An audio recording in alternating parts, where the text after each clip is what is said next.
300 గ్రాముల గంజాయి దొరికితేనే press meet పెట్టే పోలీసులు 23 కేజీల గంజాయి దొరికినా ఎందుకు ప్రెస్ మీట్ పెట్టలేదో చెప్పాలని పోలీసుల్ని తిరుపతి జిల్లా వెంకటగిరి నియోజకవర్గ వైఎస్సార్ కాంగ్రెస్ పార్టీ సమన్వయకర్త నేదురుమల్లి రామ్కుమార్ రెడ్డి సూటిగా ప్రశ్నించారు. వెంకటగిరి మండలంలోని ఎన్జేఆర్ భవన్లో ఆయన స్థానిక వైసీపీ నాయకులతో కలిసి మీడియా సమావేశం నిర్వహించి మాట్లాడారు.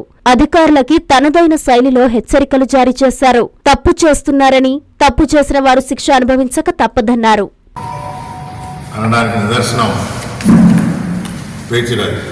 డిసెంబర్ 21 జగన్మోహన్ రెడ్డి గారి పుట్టినరోజున, అంటే ఇది ఊరికే సెలెక్ట్ చేసుకున్న డేట్ కూడా కాదు. ఉదయం 5 గంటలకి ఇంటికి వెళ్ళి పేచిరాజు ఇంటికి వెళ్ళి నిద్ర లేపి పోలీస్ స్టేషన్ తీసుకుపోయారు. ఆ రోజు జగన్మోహన్ రెడ్డి గారి పుట్టినరోజుని తెలుసు, కార్యకర్తలు అందరూ సంతోషంగా ఉంటారని తెలుసు, సంబరాలు చేసుకుంటున్నారని తెలుసు. అందుకనే ఆ రోజు ఎన్నుకున్నారు. ఆ రోజు ఉదయం స్టేషన్ తీసుకుపోవడం, సీతాపురంలో ఆ బర్త్డే సంబరాల్లో పాల్గొంటున్న నేను అది పూర్తి చేసుకుని వెంకటగిరికి వస్తే సాయంత్రం 4 గంటల వరకు కూడా ఏ కేసు పెట్టాలో తెలియకుండా ఆలోచిస్తూ ఉన్నారు పోలీసులు. ఆ రోజు చెప్పిన తప్పు చేస్తున్నారు, చేసిన వాళ్ళు శిక్ష అనుభవించుకు తప్పదు అని తప్పుడు కేసు పెట్టడం జరిగింది. 23 కేజీల గంజాయి కేసు అంట. ఎంత అసంబద్ధంగా కేసు పెట్టారంటే, నేను ఇదివరకు కూడా 2-3 సందర్భాలు చెప్పిన 300 గ్రాములకి ప్రెస్ మీట్ పెట్టే పోలీసులు 23 కేజీలు దొరికినా ప్రెస్ మీట్ పెట్టాలి. డబ్బులు ఇచ్చి పంపించి అరకనిచ్చి 2 రోజుల క్రితమే తీసుకొచ్చారంట.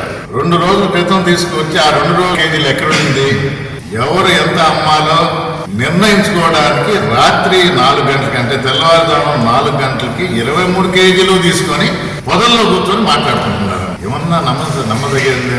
ఇది పెట్టిన కేసు. స్టేషన్లో ఉన్న సీసీటీవీ ఫుటేజ్ని ఇమ్మని కోరడం జరిగింది కోర్టు ద్వారా. కేసులో సాక్షులుగా రేట్లో భాగంగా ఉన్న ఎంఆర్ఓవిఆర్తో సహా కానిస్టేబుల్స్ అందరి సెల్ ఫోన్ డేటా కూడా ఇవ్వమని జరిగింది కోర్టు ద్వారా. విచారణలు ఇంకా ఉన్నాయి, కేసు జరుగుతుంది అనుకుంటున్నారు. కానీ కోర్టు గుర్తించి బెయిల్ పిటిషన్ అంగీకరించి కొన్ని కండిషన్స్తో పేచిరాజుకి బెయిల్ ఇవ్వడం. నాయకుల ఆదేశాలు పాటించే అధికారులకు మరొకసారి తెలియజేస్తుంది, మా కుటుంబం యాక్చువల్గా అధికారుల పక్షపాతం, అనవసరంగా ఇబ్బంది పడదు. ప్రభుత్వం నుంచి జీతాలు తీసుకొని ప్రజలకి న్యాయం చేయాల్సిన బాధ్యత ఉంది.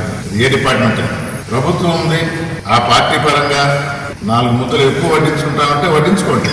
మా పార్టీ నాయకులకు కానీ కార్యకర్తలకు కానీ అన్యాయం జరిగితే ఏ అధికారిని వదిలేది లేదని మరొకసారి స్పష్టంగా తెలియజేస్తుంది. కేసు పూర్తిగా బెయిల్ వచ్చింది అని అంటే పేచిరాజు తప్పు చేయలేదు, దీనిలో చాలా లొసుగులు ఉన్నాయి అని గుర్తించి బెయిల్ ఇవ్వడం జరిగింది. కేసు బయట చేస్తాం. మన కావలిలో శ్రీ బృంద ఆటోమొబైల్స్ గొప్ప ప్రారంభం.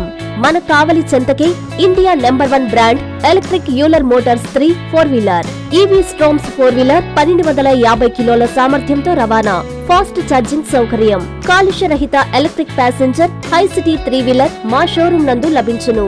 సులభ ఫైనాన్స్ కలదు. మా showroom Hanuman temple, Autonagar, Musunuru, కావలిపట్టణం.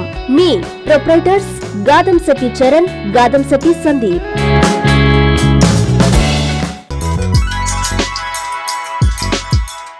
Hi Nilor, please subscribe to N3 TV.